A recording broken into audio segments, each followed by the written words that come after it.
naweza kusema kuna changamoto bado.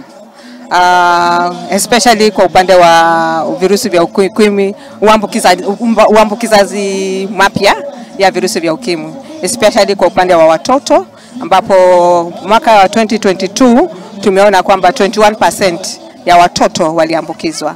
Alafu kwa upande wa vijana AYPs tumeona pia 27%, au katika 500 people who have been newly infected, au 27% kati ya vijana wameambukizwa. Hizo la kwanza ni kuepukana na kujiingiza katika mapenzi hayo ya kiolelaolela.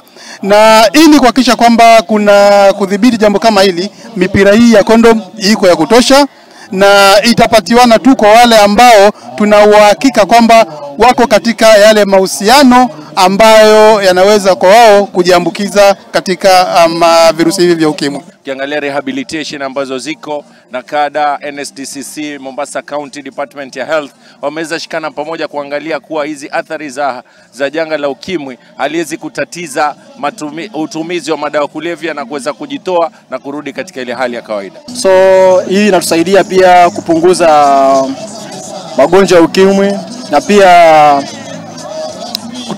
kutuweka mahali pa sawa. So the first thing kwanza nayo ilikuwa unafaa uanze na condom. At least inaweza kusaidia, pia ni kinga bora ya kusaidia katika maisha yako pia. Kuvaa hizi condom nimezivaa hapa kwa masikio na kwa kichwa. Nina furaha manake ni tayari mimi najionyesha kuwa mimi najikinga mwili wangu, na mwaka huu ni mwisho wa mwaka, tunamaliza mwaka. Niatakikana kila mtu ajikinge kwa sababu kujikinga ni muhimu, na hata pia kuna dawa zinaitwa PrEP pia mimi uzitumia. Hizo ni dawa nzuri sana, ukijikinga pia inakusaidia kupata ugonjwa wa ukimwi. Na